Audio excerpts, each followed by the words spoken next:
Et salut à tous, c'est Zipseed pour une nouvelle vidéo. Donc aujourd'hui je vais vous faire une vidéo un peu spéciale de d'habitude, je suis en voix off. Donc ça sera une vidéo qui va être consacrée au débridage de la MT-07 après 3 mois d'utilisation. Et il y aura une autre partie qui sera un nouveau projet que j'ai avec un ami et qui prendra un peu plus de temps et qui sera pas pour tout de suite. Donc voilà. Donc concernant la MT-07, je vais vous dire les points positifs et les points négatifs du débridage. Donc ça fait à peu près 3 mois que je l'ai débridé. J'ai quand même un peu roulé malgré que ce soit l'hiver, automne-hiver. Mais aussi c'est à partir de 7000, quand elle est bridée, on a pas ce coup d'accélération qui arrive. Là, bon, je pense que c'est à peu près sur les mêmes motos, enfin sur toutes les motos ça fait à peu près ça, du moins les bicylindres. À partir de 7000, on a un coup de fouet qui arrive et du coup qui relance la moto, et c'est vrai qu'on a une autre moto, on va dire, entre les jambes, et c'est vrai que c'est vraiment agréable. Mais du coup il y a un point négatif à ça, qui est que c'est dangereux en fait, parce que on a l'impression de connaître la moto après 6-7 mois d'utilisation. Et en fait, là, la moto est complètement différente. Donc c'est différent, il faut faire super attention à ça. Ensuite, c'est normal, le débridage, ça rajoute de l'accélération, ça rajoute aussi de la vitesse. Donc on peut aller un peu plus loin. La moto et peut monter à 220 assez difficilement en fait, à peu près à partir de 200 elle galère un peu. Et ça, bon c'est un peu normal, hein. Elle est pas faite pour faire des points de comme non plus. Mais bon, c'est toujours bien d'en faire une petite pour savoir ce qu'elle a dans le build. Et voilà. Pour les points positifs, j'ai que ça. Bon, après c'est un débridage, hein, la moto reste pareil. Sur le châssis c'est pareil et tout.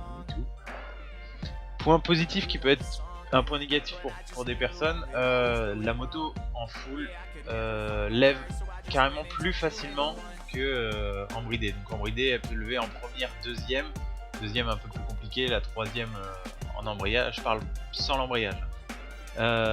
Et là débridée en première elle monte ultra facilement, donc faut faire attention.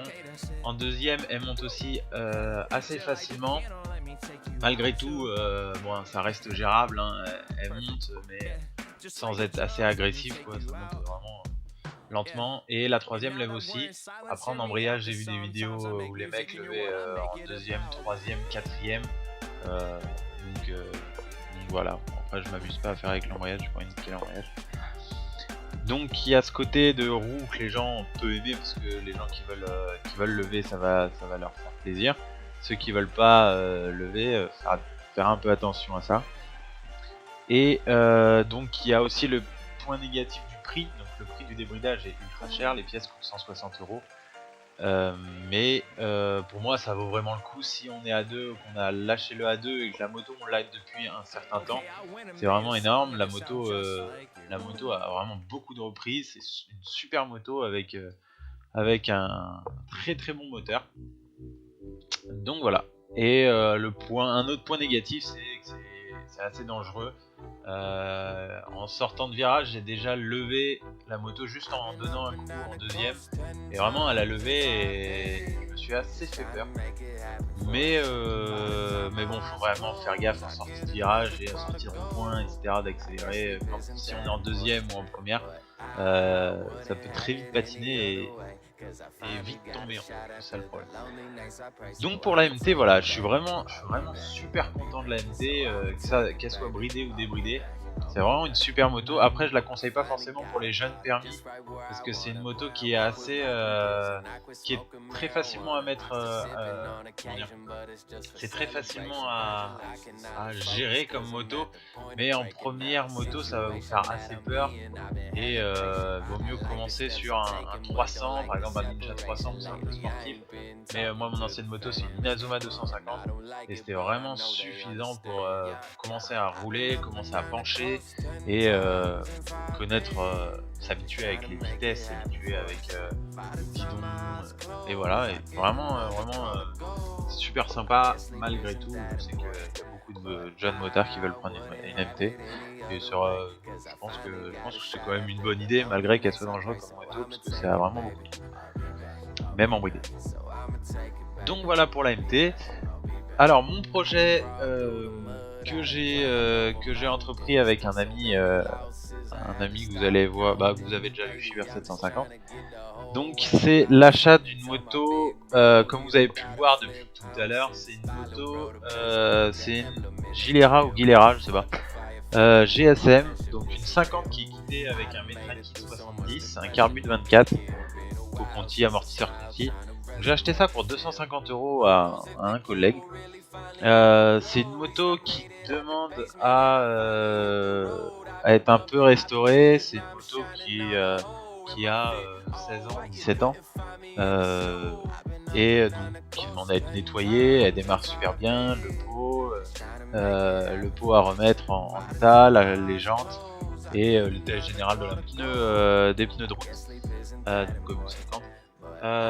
Et avec un kit à côté de jantes et roues cross, donc pour faire du cross. Donc j'ai mon ami qui va acheter une 125 cross, une 125 de temps normalement, et moi j'ai celle-là. En fait elle va me servir pour l'instant à rouler vite fait en 50, 70, c'est vrai que c'est sympa, elle monte assez bien, elle est déjà montée à 110 et tout, mais il faut que je change le piston et le segment pour être vraiment à neuf et être clean.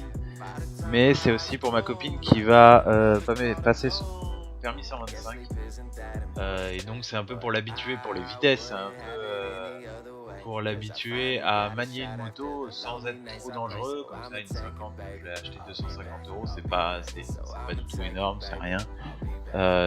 Et ça demande juste à être restauré, faire les gaines et tout. Et là vous pouvez voir que les jantes sont plus ou moins nettoyées. Le côté moteur aussi, j'ai enlevé la batterie, j'ai enlevé les tuyaux. Il n'y avait pas de plaque dessus. J'ai enlevé le klaxon, j'ai enlevé quelques gaines qui servaient à rien, j'ai refait la gaine d'accélérateur. Et puis en gros c'est tout.